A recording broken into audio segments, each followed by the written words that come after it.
Gravando agora. Tá gravando. Boa noite, boa noite, boa noite, boa noite. Aqui agora são de noite. Tá bonito esse jogo, hein, velho? Copa do Mundo, né? Copa do Mundo, eles dão uma... Copa do Mundo fica tudo tão bonito. Então, o tema de hoje vai ser sobre o que, Odilon? Sobre nacional desenvolvimentismo, tigres asiáticos e China, por que não? Nova política de Trump, por que não?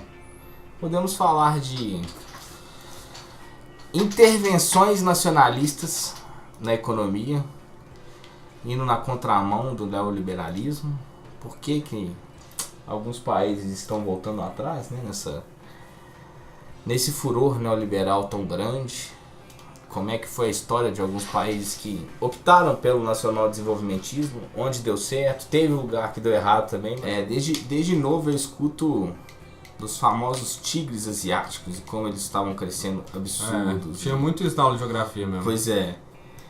E por que os tigres asiáticos cresceram tanto em tão pouco tempo? Logicamente que eu não vou falar todos os pormenores porque eu não sei. Mas eu sei em linhas gerais. Primeiro, alguns tigres asiáticos adotaram uma postura de identificar certas potencialidades no país e ter uma parceria do governo com a iniciativa para explorar aquele mercado em potencial. Então, por exemplo, Taiwan, nossa senhora, é o UFC, com a iniciativa privada, começou a ser um polo têxtil muito grande. A gente já viu com certeza. Várias roupas aí vindo de Taiwan, em concorrência com a China, que em termos de escala vai ganhar sempre de todo mundo. Quando se fala de capacidade de produção, você tem que pegar um fator que muitas vezes o neoliberalista... Eu não diria que ele não considere. Para que a ideologia, né, neoliberal, libertária ou anarcocapitalista realmente funcione, você precisaria de um movimento meio que único no mundo. Porque quando você tem países potência, né, porque existe a divisão mundial do trabalho. O que significa a divisão mundial do trabalho? Cada país vai ter mais ou menos definido qual que é o papel dele no contexto global. Então, os países de vanguarda, né, Europa, Estados Unidos, que já estão no primeiro mundo há mais tempo, eles têm uma capacidade de intervenção, né, das decisões econômicas e políticas, armamentistas, enfim, de monopólios, oligopólios. Isso tudo passa pela chancela da vanguarda global, digamos assim. Para não falar que rola intervenção direta, que a gente sabe que rola, mas é uma coisa mais complicada de afirmar aonde, como, porquê. Assim. Existe muita especulação. Petróleo é óbvio que é um dos maiores fatores de conflitos globais. Historicamente, desde, sei lá, de que ele foi descoberto, as nações se importam muito com o petróleo. Eu acho pouco provável que o petróleo em 30 anos, igual algumas previsões hoje aí existem, ele deixe de ser uma matéria-prima extremamente valiosa por causa da expansão das outras matrizes energéticas, né? O petróleo ainda continua sendo a base energética da maioria dos países. Nossa, que gosto! E você fazer transição de frota, por exemplo, quando se fala em veículos, porque daqui a pouco vai ter muito carro elétrico, caminhão elétrico, mas assim, trocar a frota de um país igual a Alemanha é uma coisa, trocar a frota do país igual a China é outra, igual a Índia é outra. Então assim, no Brasil existe carro a carburador até hoje, velho. Até hoje tem carro a carburador. Não, muito e muito. Entendeu? Então imagina você fazer a transição carro a carburador ainda. Mas você fazer a transição de carro a combustível, que tem todo o mercado por trás, gasolina, então vai ter um lobby gigantesco. Esse tipo de coisa, essas políticas que existem, né, no mundo, que são o calcanhar de Aquiles do neoliberalismo, é onde ele começa a falhar, porque para ele funcionar, seria necessária uma coesão muito grande de todos os países para que o país que não estivesse adotando, né, de forma real o neoliberalismo crie distorções que o próprio neoliberalismo não vai conseguir responder. Então começa a ter umas aberrações. Você pega os Estados Unidos há 30 anos atrás, ele não tinha o mesmo tanto de riqueza, e riqueza é diferente de dinheiro. Então os Estados Unidos produziu riqueza e produziu dinheiro. Mas a população média dos Estados Unidos, há 30 anos atrás, tinha de correspondência do PIB 25%, digamos assim. Hoje em dia caiu para 12%. Então, assim, os Estados Unidos é o país que mais produz riqueza, mas a população mesmo não está recebendo o retorno dessas riquezas. Fica tudo concentrado na mão de pouquíssimos. Então, os Estados Unidos é o país mais rico do mundo e tem crises e crises e crises que não é por culpa de refugiado e terrorismo e esses trem. Isso aí é ridículo afirmar que os Estados Unidos têm desigualdade social por causa de terrorismo ou porque o americano é preguiçoso. Nossa, tá doido, né? Quem que fala isso, velho? Muita gente. Você não sabe quanto.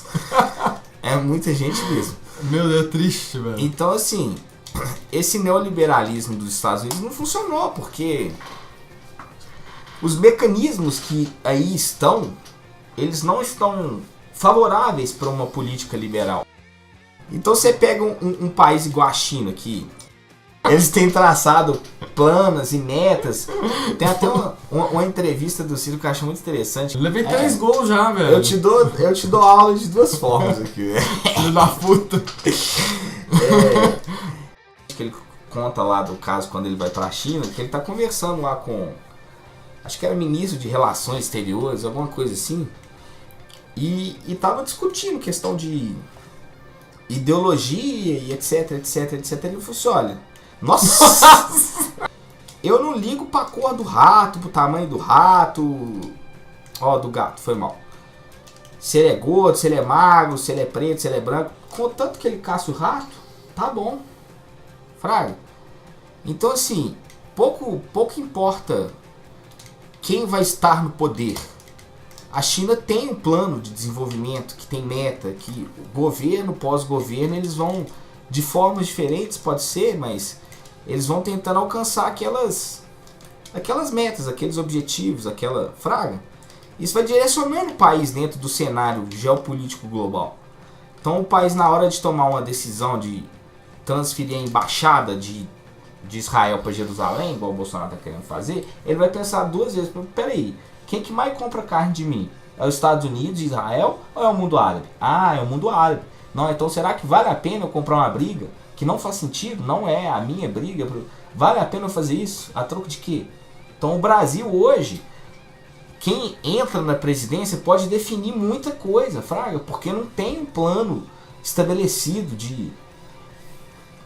Porque tem muita gente que acha que essa intervenção do Estado pode criar bolhas na economia e melhor do laissez-faire, né? Que seria a iniciativa privada produzindo, gerando e servindo para o desenvolvimento da sociedade. Tem muita gente que acredita que esse seja o melhor caminho.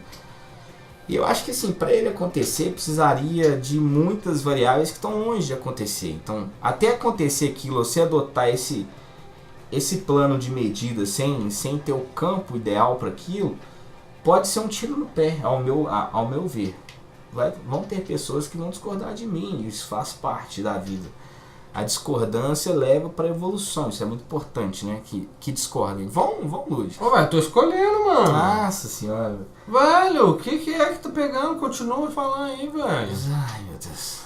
Esse cara tá tomando de 4-0, vai mudar de tática. Agora vai tomar de metas. Ué, velho, que estresse, mano. Relaxa aí, velho. Não, velho, tem que ter planos e metas aqui, ó. O plano é meter 7 em 10 minutos. Já passou, né, 11. Vai.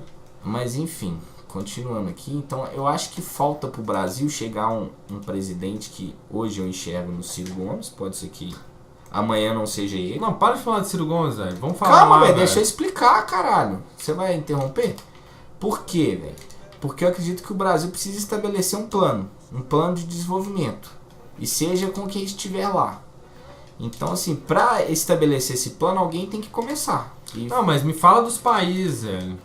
Por exemplo, você tem a China, né? A China hoje, ela... A China, mas você pega uns casos mesmo... Porque a China é muito louco falar da China, porque é um país com a maior população do mundo. Então, a China, quando se fala em escala, porque, voltando àqueles fatores, você tem que pensar assim. O país tem energia, tem capacidade de investimento, de investimento não, de crédito. Qual que é a escala? Então, o Brasil é um país com a capacidade de crédito ruim. Nosso crédito é caro.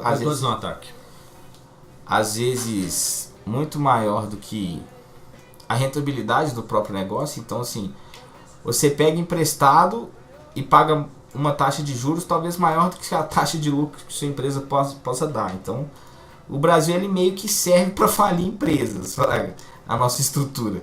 É meio ridículo. Então, quando você vai colocar essa economia para se competir com a economia igual da China, que tem uma capacidade de crédito melhor, do Japão, do próprio Estados Unidos, pode virar um tiro no pé, que a sua indústria nacional não vai conseguir competir com essas indústrias. E o setor que mais gera emprego sofisticado ainda é o das indústrias e etc. Fraga. A tecnologia, né, agregada, é isso que gera de fato riqueza. Então, você trocar sua trocar sua balança comercial de indústria para, sei lá, matéria-prima, digamos assim, vamos começar a vender árvore e vender minério de ferro bruto e vender cana de açúcar in natura. Você tá, tipo assim, meio que virando um curralzão mesmo, velho. Que as tecnologias nunca vão ser do seu próprio país. E você vai ter que ficar importando cada vez mais tecnologia, que tem um valor agregado muito grande. Então, voltando aos países que... Se a gente pegar o exemplo, por exemplo, da Coreia do Sul. O que a Coreia do Sul fez? Em 30 anos, a Coreia do Sul virou um polo tecnológico absurdo, velho. Você pega aí LG, Samsung, Nossa, tá doido, Hyundai. Tudo começou, velho, com estratégia governamental de incentivo à indústria em tal setor, e subsídio, e blá blá blá, blá blá blá, blá blá blá. Depois que você chega num determinado ponto, aí beleza, você abre o mercado. Depois que sua indústria está forte, competitiva, você abre o mercado para evoluir mesmo, para desenvolver. Mas primeiro você tem que consolidar uma base, fraga.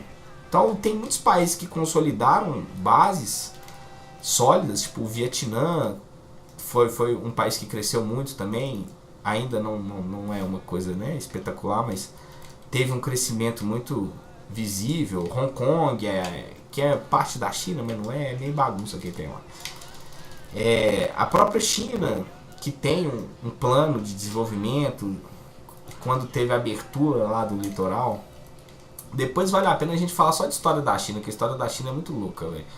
Como é que foi a abertura, começou nos litorais, por que começou. Tá machucado, viu? Como é que... Quem que ganhou muito dinheiro com isso, o que isso surgiu na China, o que causou na China, né? Demorou muito para chegar no interior da China, ainda não chegou, na verdade. O interior da China continua muito pobre ainda. A China rural ainda é muito pobre. Tá machucado, não? Mas lá tá começando a ter várias cidades muito grandes, fraga. Xangai, Pequim. Enfim, a China cresceu muito com um desenvolvimento direcionado. Eles falaram, vão abrir o litoral aqui, vai ser nosso canal de exportação. Então teve todo lá um desenho bonitinho de por onde partir, por qual caminho, mais ou menos, aonde queremos chegar, depois que nós chegarmos. Lógico que não é tudo lindo assim, seria ótimo se fosse, né, velho? Não é tudo lindo assim, sempre tem oposição. Lá na China não é muita oposição, né? Mas sempre tem pressão, tem lobby, tem mercado, tem geopolítica que vai mais ou menos te limitar ou te potencializar alguma dessas atitudes, fraga. Então, não significa que você tem um plano de desenvolvimento, você vai cumprir à risca tudo aquilo que está escrito. Mas pelo menos tem uma base geral de de o que você pode fazer para diminuir os seus buracos, os seus déficits, né? Qual mercado que é muito potencial no seu país e direcionar de alguma forma o esforço coletivo com a iniciativa privada que seja, fraga. Eu não sou contra privatizar, mas eu sou contra privatizar. Não, você viu? Eu sou contra privatizar tudo, privatizar sem critério, privatizar por privatizar, assim como eu sou contra ter estatal por ter estatal também. Eu acredito que tem que ser levado à máxima do menor esforço. O que for melhor para a iniciativa privada fazer, for mais eficiente, a iniciativa privada faz. O que for melhor o Estado faz. Mas sem essas máximas de que o Estado é sempre ineficiente, porque não é. O Estado, se ele for bem organizado... Quando ele é bom, ele é eficiente, ele é perfeito, velho. Ele é muito bom. É o coletivo funcionando, fraga. O seu coletivo pode funcionar bem, organizado, com vários mecanismos de controle, porque corrupção é inerente à alma humana, não tem jeito, sempre vai ter gente corrupta. Mas o que a gente pode fazer é ter mecanismos de coibir essa corrupção e punir ela quando ela acontecer. Então, sociedades mais avançadas possuem mais mecanismos contra a corrupção e, portanto, o sistema coletivo delas, o Estado, ele é mais eficiente. Fraga, tem estatal norueguesa comprando campo de pré-sal da Petrobras. Véio. Então a gente está privatizando para outro estado, fraga. É ridículo. Qual que é o sentido de falar, não, a estatal da Noruega é ineficiente, ela vai... Fraga, a estatal lá é eficiente, porque o estado lá funciona de uma forma interessante, para dizer, no mínimo. Fraga, ele funciona.